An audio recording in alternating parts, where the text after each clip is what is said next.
제가 최근에 읽던 이 짐 월리스의 하나님 편에 서라라는 책의 서두에 이런 글귀가 나옵니다.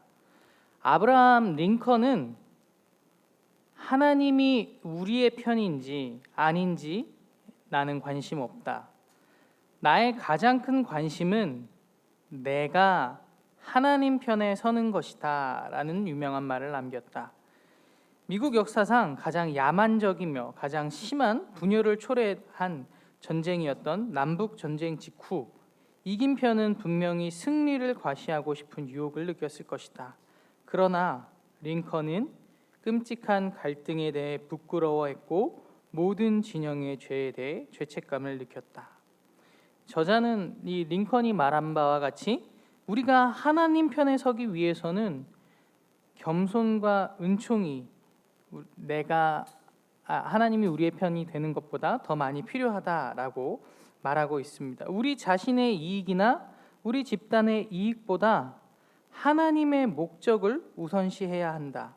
이런 식의 마음가짐의 변화가 일어나기 위해 우리에게 회심이라고 하는 계기가 필요하다라고 말하고 있습니다. 이 노예 제도를 유지하기 위해서 다른 사람을 압제하더라도 부를 계속 모으기 위해서 남부는 그렇게 자신들의 나라를 세우려고 했고, 반대로 이제 남쪽에서 연합을 하니까 그거를 우리가 하나니 그런 이유이지만 이 링컨이 죄책감을 가지고 회개하는 것을 보면 결국 그걸 용납할 수 없어서 북에서 노력하는 그 모습들, 그 모든 모습으로 인해 결국 부를 가지려는 모습 앞에 남북은 갈라져 있고 서로 기도했지만 남북 모두 하나님 앞에 기도했지만 어느 편의 기도도 온전히 이루어지지 않았다라고 링컨은 고백한다고 합니다. 전능하신 분께서는 그분 자신의 뜻을 가지고 계십니다라고 재임 후의 연설에서 말하면서 이제 다시는 어느 쪽도 원망하지 말고 모두를 위해 다시 하나가 되고 살아갈 수 있는 길로 나아가자라고 링컨이 말했다고 합니다. 이렇게 부를 가지고 더 늘리기 위한 노력으로 하나님 편에서 떠났던 그런 전쟁의 참혹함을 겪었던 모습과 같이 우리가 읽은 호세아서의 배경은요, 여로보암 2세 이제 솔로몬 왕 이후에 통일왕국이었다가 분열된 이후에 이 북이스라엘이 가장 잘 살았던 부가 넘쳤던 때를 배경으로 하고 있습니다. 대륙을 이어주는 중요한 상업로를 가지고 있어 갖고 많은 부와 재산을 가졌었던 때입니다. 그런데 이 부를 가지고서 북이스라엘은 하나님의 편에서 떠나 있는 모습을 보이게 됩니다. 첫 번째는요, 그 교역을 통해서 들어온 우상들을 섬기는 모습이 생겼습니다. 성경에서 음란이라고 표현하고 있는 하나님 외에 다른 것들을 섬기며 혼합되어 버린 신앙을, 그리고 그렇게 혼합되어서 하나님이 말씀하신 대로가 아니라 자기들이 원하는 대로 믿고 싶은 대로 하나님을 믿어갔던 모습을 성경은 질책하고 있습니다. 두 번째는 권력과 부를 가진 지도자들이 행하였던 악과 타락입니다. 노예제도를 옹호하려는 인간의 모습과 같이 하나님을 떠난 백성들이 부를 가지니 점점 가난한 자신의 동족들을 압제하고 자신의 이익만을 챙기려는 모습이 가득해집니다. 고아와 과부를 돌보고 제사장들에게 쓸 것을 제공하며 하나님께서는 함께 살아가라고 말씀하셨고 그 율법과 말씀들을 주셨는데 그 말씀을 무시한 채 자신의 부와 이익을 위해 구분 판결을 하고 가진 부와 힘을 가지고 압제하고 악행하는 모습들이 그 당시에 팽배했다. 그러면서 선지자들을 통하여서 하나님은 회개를 촉구하고 계십니다. 세 번째는 제사장들의 타락입니다.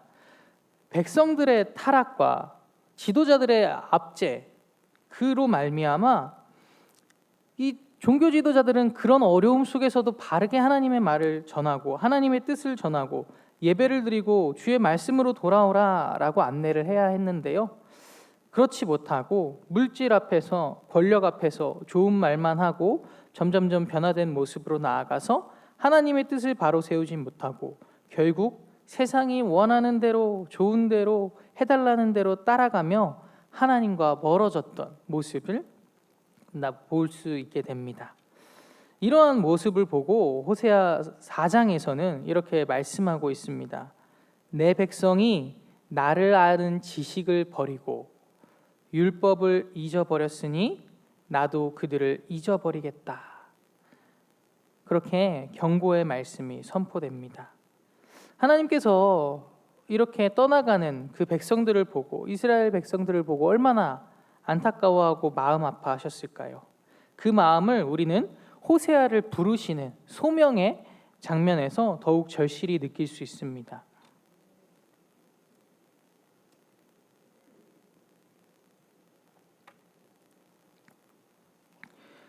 호세아를 부르시기 바로 전에 조금 전 상황부터 함께 봐보면요, 호세아를 부르시기 전에 조금 전에 북이스라엘의 선지자로 활동했던 사람이 아모스라는 선지자입니다. 이 아모스라는 선지자는요, 남과 북이 갈라져 있을 때니까 남쪽 지방, 이제 베들레헴 쪽에서 시골에서 돌무화과를 재배하는 목자였습니다. 북쪽에, 북이스라엘에 얼마나 하나님의 말씀을 바로 들을 자가 없었으면, 하나님의 말씀을 듣고 깨어서 선포해야 할 예언자와 제사장들이 없었으면 이 남쪽 지방에서 시골 목자를 부르셨을까요? 말씀을 배우거나 제사장 업무를 훈련받거나 그러지도 않았던 시골 목자에게 하나님은 소명과 환상을 주시고 북이스라엘로 올라와서 하나님의 말씀을 선포하게 하십니다. 그러면서 하나님을 떠나고 불을 통해 공의와 정의를 잃어버린 모습에 대해 경고와 심판의 말씀을 선포하죠. 그러면서 돌아오라라고 간절히 말씀을 전했는데도 불구하고 이 안 되니까 그 다음은 하나님께서 이제 호세아를 부르십니다.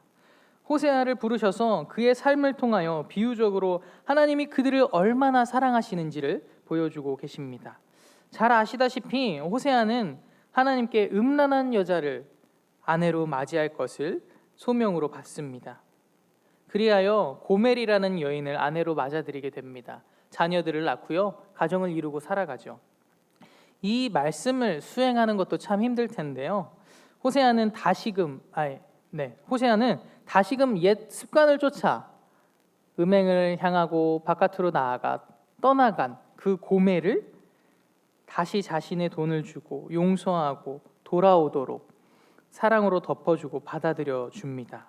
그 어마어마한 사랑, 이 모습을 통하여서 하나님께서 이스라엘 백성들을 얼마나 사랑하시는지, 내가 너희가 떠나갔을지라도 나는 너희를 사랑한다, 여전히 내가 너희를 사랑한다, 돌아오라 라고 말씀하여 주고 계십니다.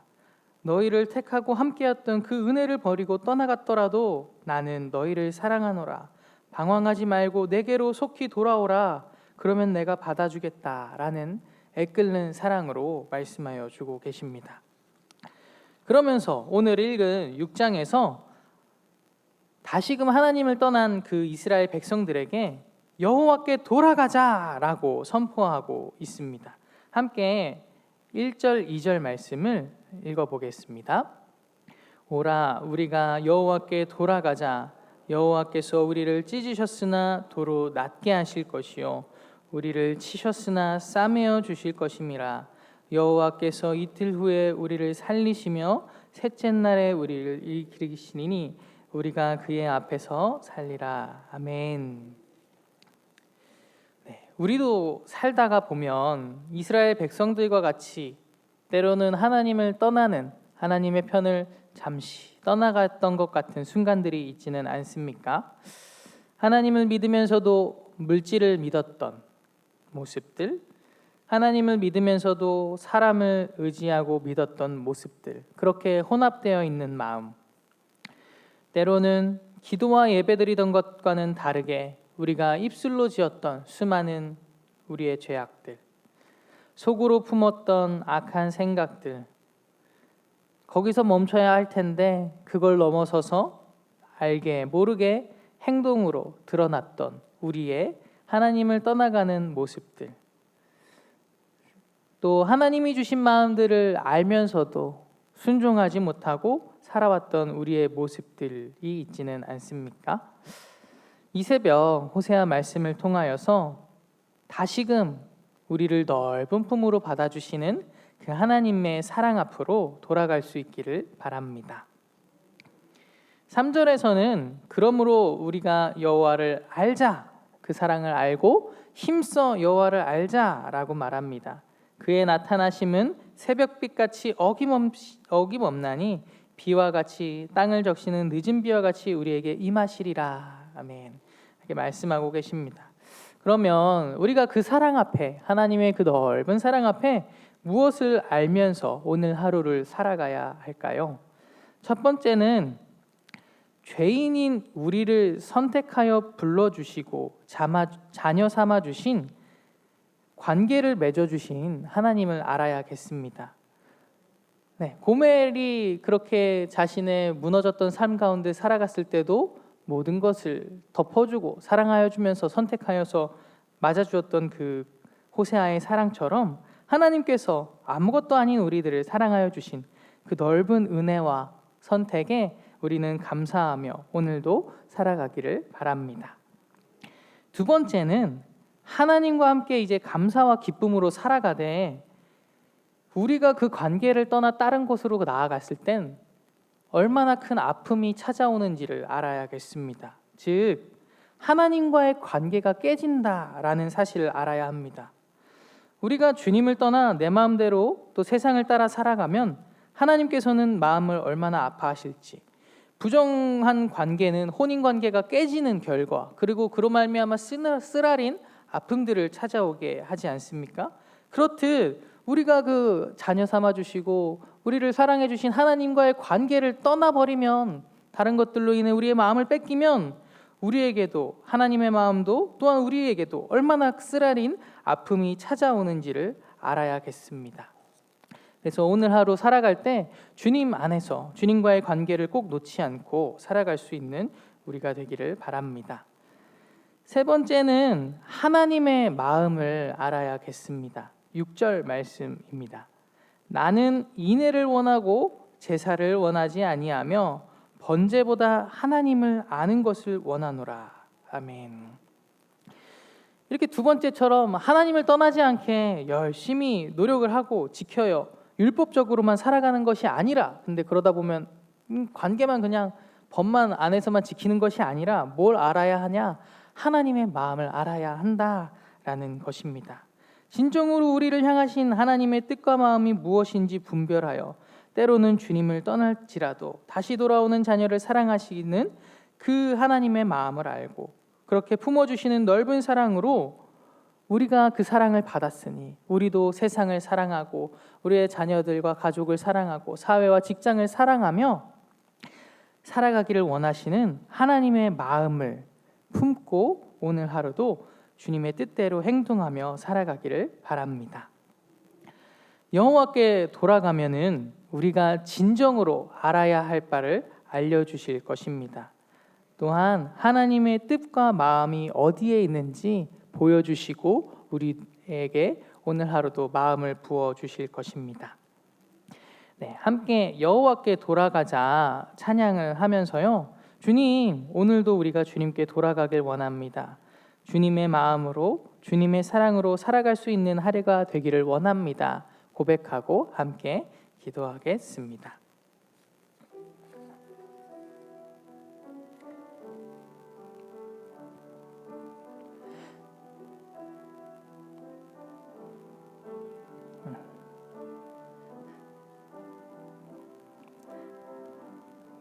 여호와께 돌아가자.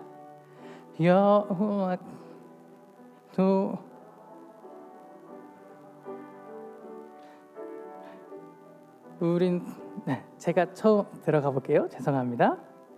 여호와께 돌아가자. 우린 돌아서도 그는 변치 않네. 여호와께 돌아가자. 우린 넘어져도 그 사랑 영원한 여호와께 돌아가자. 우린 돌아서도 그는 변치 않네. 여호와께 돌아가자. 우린 넘어져도 그 사랑 영원하네. 함께 기도하겠습니다. 하나님, 우리를 언제나 그 크신 사랑으로 받아주시는 그 주님의 품에 돌아가기 원합니다. 양들이 자신의 집을 알고 돌아가듯 주님, 우리가 때로는 먹을 것을 향해 우리의 욕망을 향해 방황하며 돌아다녔을지라도 다시금 주님의 집에 주의 전에 나와 주님께로 돌아가길 원하오니 기도하며 새벽에 말씀 들으며 나아가는 우리 모든 주의 자녀들에게 오늘도 알아야 할 것을 알게 하시고 주님의 마음을 알아서 하나님의 뜻대로 생동하며 살아갈 수 있도록 주의 은혜로 우리를 붙들어 주옵소서. 예수님의 이름으로 기도합니다.